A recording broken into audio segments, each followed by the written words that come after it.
Okay, welcome back guys, no. Another Isuzu Crosswind sportivo yung ating gagawin, no. Okay, so biglang nawala yung lamig. So yan, no. Wala siyang preyon, zero. Ayan. Tapos may nakita na tayo dito na posible may leak, no. Pero itong hose dapat hindi siya mag zero. Ito yan, so. Yan. Expire na ang kanyang hose, no. So pag itong yung problema, no, dapat kulang siya, hindi siya mag zero. Yan. So tanggalin natin yung evaporator sa front para ma-check natin guys, no. Siguro sa evaporator to. Okay.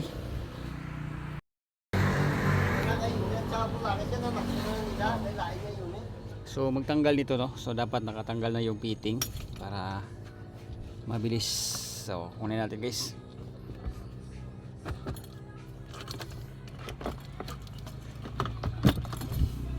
May tatlo tong bolt na isa sa ibabaw, dalawa sa ilalim. Ayan, tanggalin nyo lang yan. Ayan, natanggal na po ito. Yun. Ayan.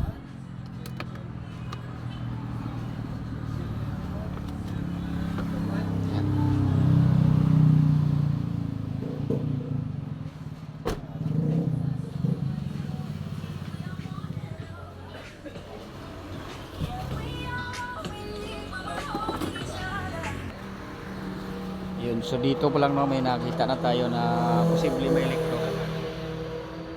Yan, wheel siya. Yan. May leak to guys.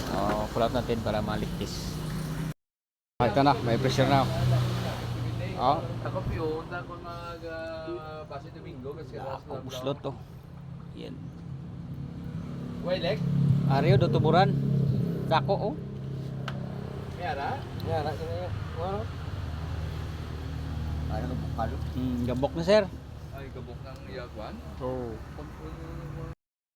Ito yung hose niya, no. Palitan natin to. Cut lang natin dito para mag-welding tayo ng rope.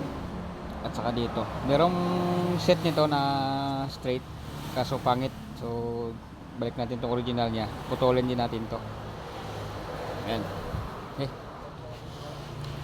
So yung evaporator, no, palitan natin siya ng bago. Ayan. So dito, ang gagawin natin ay ilipat din natin tong expansion valve. Ayan. Alright. Ito na guys, no. So silip muna natin bago natin ikabit, no. Ayan. So binalik ko lang yung expansion valve. Wala namang problema kasi leak lang naman to, no. Ayan. So yung magpalit na evaporator, no. So laging i-check yung mga clearance dito sa panggilid. Kasi yung isa pa yan sa medyo kulang yung lamig kasi losses yung hangin, no. Ayan. Okay, so isimbol ko na lang to para mabalik na natin. Shortcut tayo para mabilis. Direct to the point kasi yung ating vlog. Ayan, car aircon tips repair. Yun, fast forward pa rin. So ito yun na kremta natin. Yan. So nag-welding tayo dito ng groove. Pati din sa kabila, no. So yung mga fitting niya dapat dito ibalik talaga, no. Meron kasi mabili na hindi ka na mag-welding dito yung steel na big hole din. Kaso minsan pangit, nagkaroon siya ng leak, no. So sa akin binabalik ko yung original.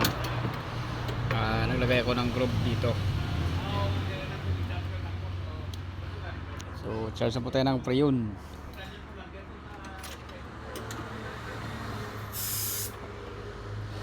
Kada din. Slow ka din. Tangi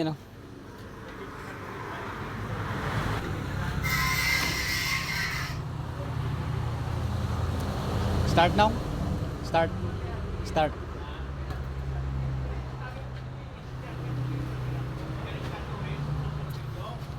Okay.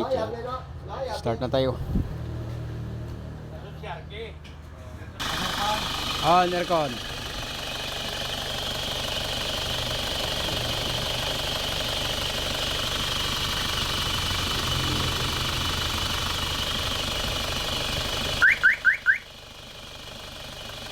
Ayun.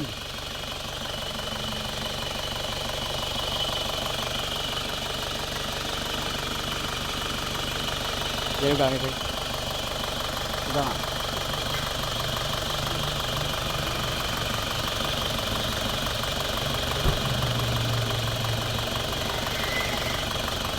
Okay, so cycle muna natin no para di mabigla.